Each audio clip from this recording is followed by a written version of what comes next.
Friends, welcome to our channel SS family blogs. నేను మీ Sudheer.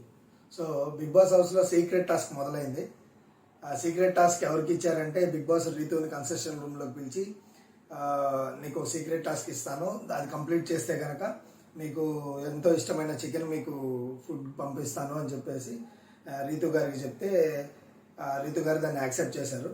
So ఆ సీక్రెట్ టాస్క్ ఏంటంటే ఇంట్లో ఉన్న హౌస్ మేట్స్ ప్రతి ఒక్కరి సీక్రెట్స్, అది లోపల ఉన్న హౌస్ మేట్స్కి తెలియకూడదు, బయట వాళ్ళకి కానీ ఇంట్లో వాళ్ళకి కానీ ఎవరికి తెలియని సీక్రెట్, బిగ్ బాస్కి కూడా తెలియని సీక్రెట్ ఒకటి వాళ్ళ దగ్గర నుంచి నువ్వు ప్రతి ఒక్కరి సీక్రెట్ తెలుసుకుంటే నీకు ఇష్టమైన చికెన్ పంపిస్తానని చెప్పేసి బిగ్ బాస్ అయితే అనౌన్స్ చేశారు.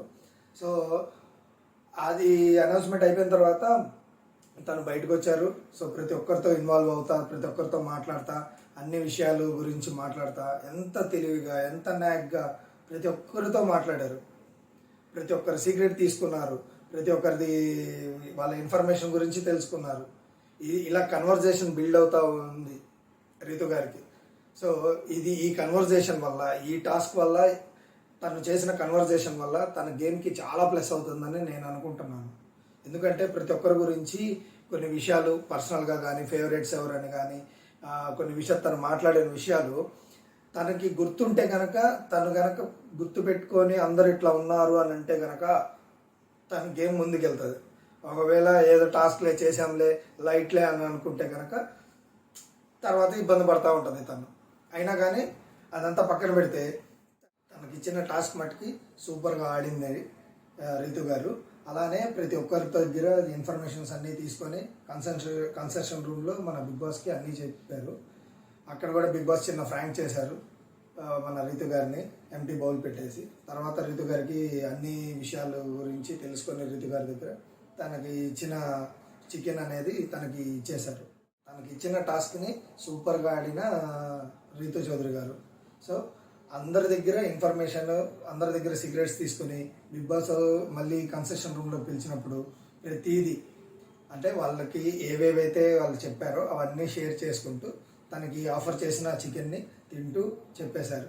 సో ఇక్కడ సీక్రెట్ టాస్క్లో మన రీతు గారు సక్సెస్ అయ్యారు. అన్నీ షేర్ చేసుకుంటూ బిగ్ బాస్కి తను ప్రతి సీక్రెట్ షేర్ చేసుకుంటా ఉండి, బిగ్ బాస్ నా ఫ్రెండ్స్ కూడా ఉన్నారు, వాళ్ళకి కూడా నేను తినిపించాలనుకుంటున్నానని చెప్పి కొంచెం తెలివిగా ఏదో గేమ్ ఆడింది. అక్కడ వచ్చేసరికి తనుజ గారికి, కళ్యాణ్కి అండ్ డిమాండ్ పవన్కి ఇస్తాను అది ఇది అని చెప్పి ఏదో కొంచెం సోది మాట్లాడింది బిగ్ బాస్తో. కానీ అక్కడ ఇచ్చింది ఏంది, అరే ఇంత బాగా ఆడుతున్నావు, అక్కడికి వెళ్ళిన తర్వాత మళ్ళీ ఎందుకు ఇలా అయిపోతున్నావు అనేది మాకు డౌట్ రైస్ అవుతుంది. చాలా బాగా ఆడుతున్నావు అనుకునే లోపు మళ్ళీ పడిపోతున్నావు. అలానే ఆ పీస్ వాళ్ళకి వీళ్ళకని చెప్పేసి ఫైనల్గా ఒకరికే షేర్ చేసుకోవాలంటే పోయి మీ డిమాండ్ పవన్కి ఇచ్చావు. అరే ఇప్పుడు దాకా నీ మీద ఒక మంచి పాజిటివ్తో ఉండి బాగా ఆడుతుంది కదా అని అనుకునే లోపు మళ్ళీ నువ్వు ఫ్లిప్ అయిపోయి మళ్ళీ సేమ్ అదే రొటీన్ ట్రాక్లోకి వెళ్ళిపోతున్నావు. అది మార్చుకోండి కొంచెం. అది మార్చుకుంటే మీ గేమ్ బాగుంటుంది. అప్పుడు మాకు చూడటానికి కూడా చాలా బాగుంటుంది.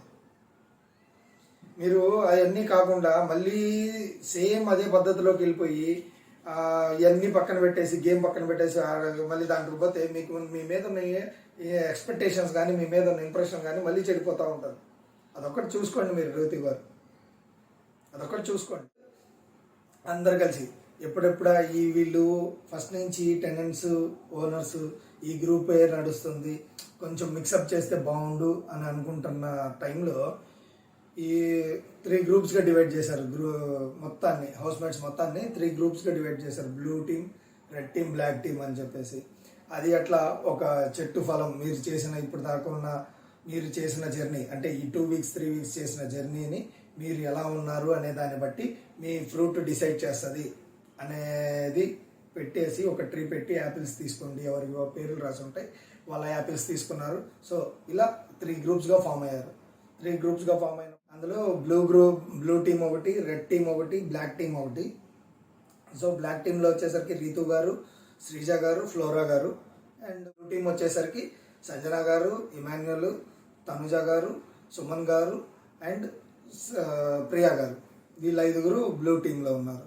రెడ్ టీం వచ్చేసరికి మిగతా ఉన్న ఫిజికల్గా ఎవరైతే స్ట్రాంగ్గా ఉన్నారో వాళ్ళందరూ, వాళ్ళతో పాటు మన రాము, డిమాండ్ పవన్, భరణి గారు, కళ్యాణ్, హరీష్ గారు, వీళ్ళంతా రెడ్ టీం అనమాట.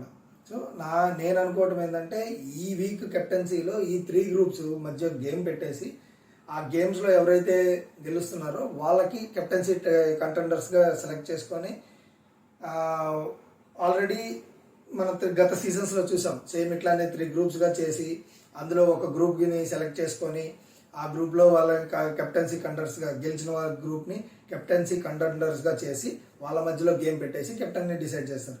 కానీ ఇది డబుల్ ఎంటర్టైన్మెంట్ చదరంగం కాదు రణరంగం అని చెప్పారు కాబట్టి నా గెస్ ఏంటంటే అండి, వైల్డ్ గెస్ ఇది, ఈ గ్రూపుల వారీగా టాస్కులు పెట్టి అందులో ఎవరు పర్ఫార్మెన్స్ బాగుందో ఆ ఒక్కొక్క గ్రూప్ నుంచి ఒక్కొక్కరినో ఇద్దరినో తీసుకొని వాళ్ళకి మధ్యలో కెప్టెన్సీ టాస్క్ పెడతారేమో అని ఒక చిన్న డౌట్ ఉంది. చూద్దాం అది ఎట్లా జరిగిద్ది అంటే రేపు ఎపిసోడ్లో మనకి తెలిసిపోయింది. అందరినీ 3 గ్రూప్స్గా డివైడ్ చేశారు. ఇప్పుడు ఏంటంటే ఫస్ట్గా మనకి ఎమోషన్స్ తారస్థాయికి చేరుకున్నాయండి హౌస్లో. ఎంత అంటే ప్రతిదీ మన బజర్ రౌండ్ అవుట్ పెట్టేసి వాళ్ళకి ఒక గేమ్ కండక్ట్ చేశారు. ఆ గేమ్ గురించి మనం పూర్తిగా వివరంగా నెక్స్ట్ వీడియోలో మాట్లాడుకుందాము. అట్లానే మన శ్రీజ గారు ఎప్పుడు మనం ఇన్నిసార్లు చెప్పినా, హౌస్మేట్స్ అన్నిసార్లు చెప్పినా తను మటుకి స్టాండ్ అనేది ఎప్పుడు రాంగ్ సైడే తీసుకుంటుంది. నేను ఇంతే, నా ఆట తీరు ఇంతే, నేను మారను అని ఒక దీంట్లో పాయింట్ సర్కిల్ తీసుకొని ఉండిపోయారు శ్రీజ గారు. మీరు మాట్లాడేటప్పుడు కరెక్ట్గా మాట్లాడండి, పాయింట్ ఉంటేనే మాట్లాడండి. మీరు మాట్లాడే మాటలకి అవతల వాళ్ళు హట్ అవుతున్నారు, అది చూసుకోండి. మీకు ఆల్రెడీ చెప్పారు వీకెండ్లో నాకు సార్ మీ గురించి మీరు ఎట్లా ఉంటున్నారు ఏంటనేది క్లియర్గా చెప్పారు. మన నామినేషన్స్లో కూడా మీ గురించి హౌస్మేట్స్ ఏమనుకుంటున్నారో వాళ్ళు క్లియర్గా చెప్పారు. ఇంకా మీరు అదే తప్పు చేస్తున్నారు, మార్చుకోండి. ఒకసారి ఒకరు చెప్పారంటే అది మనం చేశాం కాబట్టి వాళ్ళకి అనిపించింది కాబట్టి వాళ్ళు చెప్పారు. మీరు చేయకుండా వాళ్ళకి అనిపించకుండా ఎవరు ఏమీ చెప్పరు మీ గురించి. సో వాళ్ళు చెప్పారంటే ఒక్కసారి దాని గురించి ఆలోచించి దాన్ని ఎలా కరెక్ట్ చేసుకోవాలి, దాన్ని కరెక్ట్ చేసుకొని మన గేమ్ ఎలా ఆడాలి, మన గేమ్ ఎలా ఇంప్రూవ్ చేసుకోవాలి అనే దాని మీద ఫోకస్ చేయండి. పిచ్చి పనుల మీద పిచ్చి వాటి మీద మీరు ఫోకస్ చేయొద్దు. అలానే ప్రియా గారు కూడా మీరు ఉన్న దాంట్లో మీరు గేమ్ గురించి ఫోకస్ చేస్తూ గేమ్ గురించి ఆడండి. పిచ్చివారిలాగా మీ ఫ్రెండ్స్ లాగా కళ్యాణ్ డిమాండ్ లాగా మీరు కూడా అవ్వద్దు. ఎందుకంటే ఎమోషనల్గా చాలా ఇదవుతున్నారు. మీరు అంత అవసరం లేదు.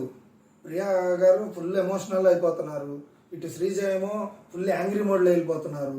ఎందుకండి? ఇప్పుడు మీరు అందరూ ఓనర్స్గా ఉన్నప్పుడు టెనెంట్స్ వాళ్ళు మీరు ఏది చెప్తే అది చేశారు.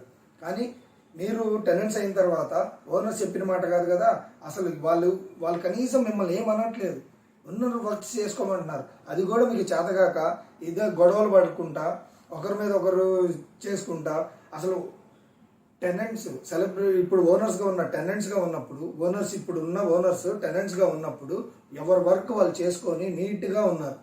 మీరు ఒకరి వర్క్లో ఒకరు ఇన్వాల్వ్ అవుతా ఉన్నది 4 అక్కడ టాస్కులు, దాన్ని ఎవరి పని వాళ్ళు చేసుకోవచ్చు కదా.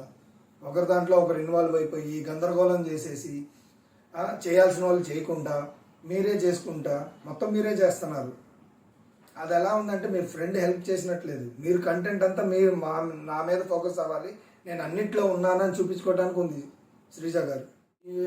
తర్వాత ఎమోషనల్గా కూడా ప్రియా చాలా డల్ అవుతున్నారు. ప్రియా గారు మీరు ఇంత ఎమోషనల్గా డల్ అయితే కనుక ఈ వీక్ మీ మీద ఎలిమినేషన్ ఖచ్చితంగా ఉంటుంది.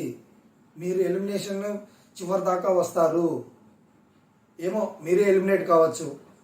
అందుకనే కొంచెం ఎమోషన్స్ని కంట్రోల్ చేసుకొని గేమ్ మీద ఫోకస్ చేయండి. ఫస్ట్ నుంచి అందరు కోరుకునేది అదే. నెక్స్ట్ వీడియోలో మనం పూర్తి టాస్క్లు ఏమేమి ఆడారు, ఏం చేస్తున్నారు, ఏమేమి టాస్క్లు జరిగాయి, ఎవరు బాగా ఆడారు, ఎవరు గెలిచారు అనేది మనం నెక్స్ట్ వీడియోలో తెలుసుకుందాం.